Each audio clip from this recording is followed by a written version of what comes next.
Hello, नमस्कार। मैं हूँ Ritu Saini from sunrise learning Noida. आज हम बात करेंगे यस और नो के कंसेप्ट की कि इसको कैसे सिखाएं और कब सिखाएं। क्योंकि पेरेंट्स की ये क्वेरी भी काफ़ी आती है कि हम यस और नो का कंसेप्ट कब शुरू करें और कैसे शुरू करें। या फिर कभी कभी ये भी होता है कि मैम हम बहुत दिन से सिखा रहे हैं मगर अभी नहीं सीख रहा है, एक्यूरेसी नहीं आ रही है। तो हो सकता है कि आपकी कुछ क्वेरीज के आंसर आज मिल जाएं। यस और नो में आंसर करना हमारे बच्चे का एक्सप्रेसिव जो कम्युनिकेशन है उसको और स्ट्रॉन्ग बनाता है। और बहुत सारे जो हमें लगता है कि बिहेवियर्स हैं, क्योंकि बच्चा हमें बता नहीं पा रहा है, हम बच्चे से पूछ नहीं पा रहे हैं, वो भी हमारे बहुत जल्दी सॉल्व हो जाते हैं। तो यस और नो का कंसेप्ट हम कैसे स्टार्ट करेंगे सिखाना। सबसे पहली बात तो कि हमारा बच्चा कब रेडी है इस कंसेप्ट को सीखने के लिए। हमारा बच्चा रेडी है जब उसके कुछ बेसिक प्रीरिक्विजिट्स उसने अचीव कर लिए हैं, तो हम यस और नो का कंसेप्ट स्टार्ट कर सकते हैं। एक प्रीरिक्विजिट है कि अगर हमारा बच्चा दो कार्ड्स में, दो चीज़ों में डिस्क्रिमिनेशन कर रहा है, चॉइस कर रहा है, तो इसका मतलब हमारा बच्चा रेडी हो रहा है। नंबर 2 जो प्रीरिक्विजिट है वो ये है कि अगर हमारा बच्चा हमारे सिंपल वन स्टेप इंस्ट्रक्शंस को फॉलो कर रहा है, हमारे उस लैंग्वेज को प्रोसेस करके वो इंस्ट्रक्शंस को फॉलो कर पा रहा है, तो इसका मतलब हमारा बच्चा रेडी हो रहा है। नंबर 3, अगर हमारे बच्चे का ऑब्जेक्ट आइडेंटिफिकेशन आ गया है, जो चीज़ें हमारे एनवायरनमेंट में हैं या जो उसके रेनफोर्सर्स हैं, जो उसकी खेलने की चीज़ें हैं, अगर उन ऑब्जेक्ट्स को वो आइडेंटिफाई कर लेता है बाय देयर नेम। अगर हमने बोला पॉइंट एप्पल या एप्पल दे दो, और उसको हमें पता है कि इसको पता है कि ये एप्पल है, तो इसका मतलब हमारा बच्चा यस और नो को कंसेप्ट सीखने के लिए रेडी है। अब हम स्टार्ट कैसे करते हैं। जब हम यस और नो का कंसेप्ट स्टार्ट करते हैं तो हम हमेशा कॉन्क्रीट चीज़ों के साथ, कॉन्क्रीट क्वेश्चंस के साथ ही स्टार्ट करते हैं। ठीक है, कॉन्क्रीट मतलब हमारे पास समान ऑब्जेक्ट्स के साथ हम शुरू करते हैं। जब मैं स्टार्ट करती हूँ तो जो कोई भी चीज़ जब आप बच्चे को प्ले वे के थ्रू सिखाते हो, है ना, जब आपका कनेक्शन बहुत अच्छा है, बच्चा आपको देख रहा है, बच्चा आपको सुन रहा है, तब आप स्टार्ट करेंगे।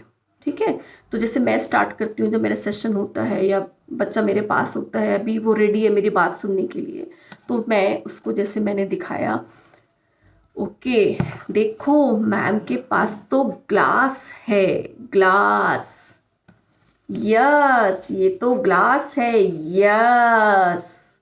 ओके नाउ मेरे पास तो एप्पल है, मैम के पास एप्पल है, ये एप्पल है, this is Apple, yes yes ये तो एप्पल है। इस तरह से बच्चा आपको देखेगा भी और वो दोनों चीज को एसोसिएट करेगा। मैंने करेक्ट ऑब्जेक्ट के साथ में यस के कार्ड को एसोसिएट किया है।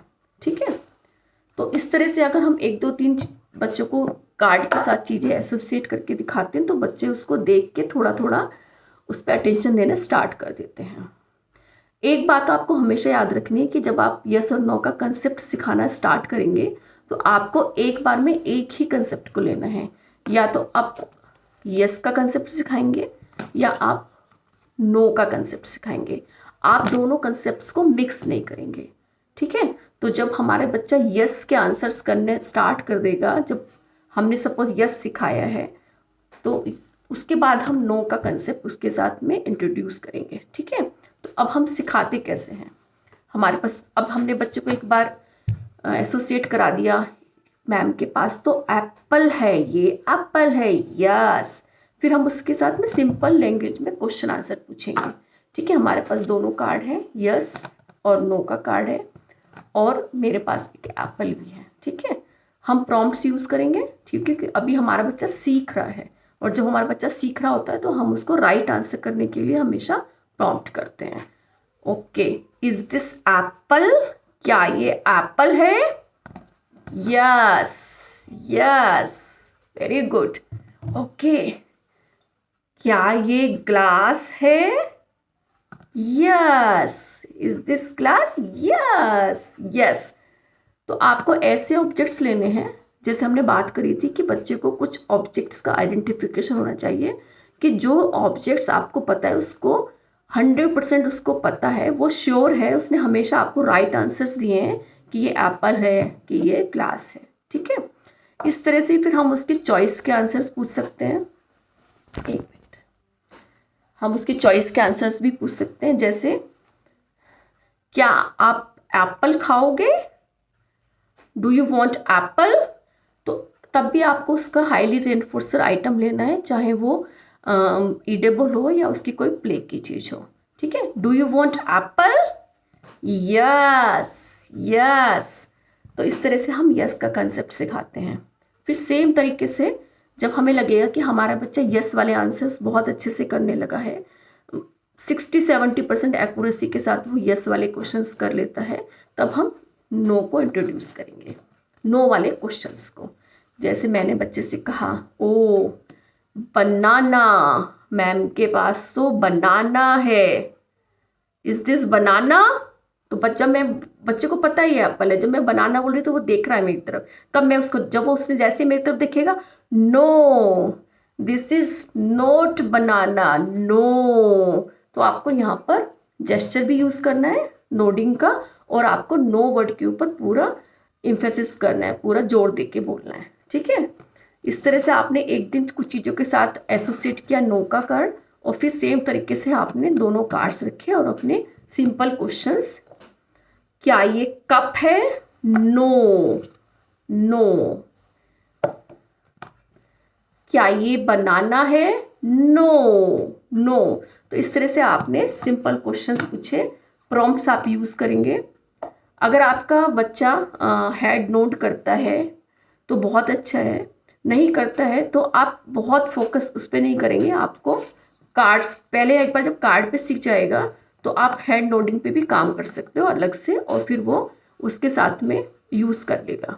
ठीक है, जब कॉन्क्रीट चीज़ों में हमारा बच्चा सीख जाता है तो उसके बाद में हम एब्स्ट्रैक्ट चीज़ों पे काम करते हैं, एब्स्ट्रैक्ट फीलिंग्स पे काम करते हैं, उससे रिलेटेड क्वेश्चन आंसर पूछते हैं।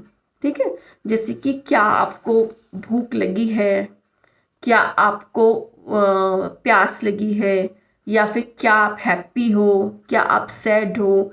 तो पहले कॉन्क्रीट में सिखाएंगे और फिर उसके बाद में फीलिंग्स वाले क्वेश्चंस पूछेंगे। ठीक है, ओके, थैंक यू।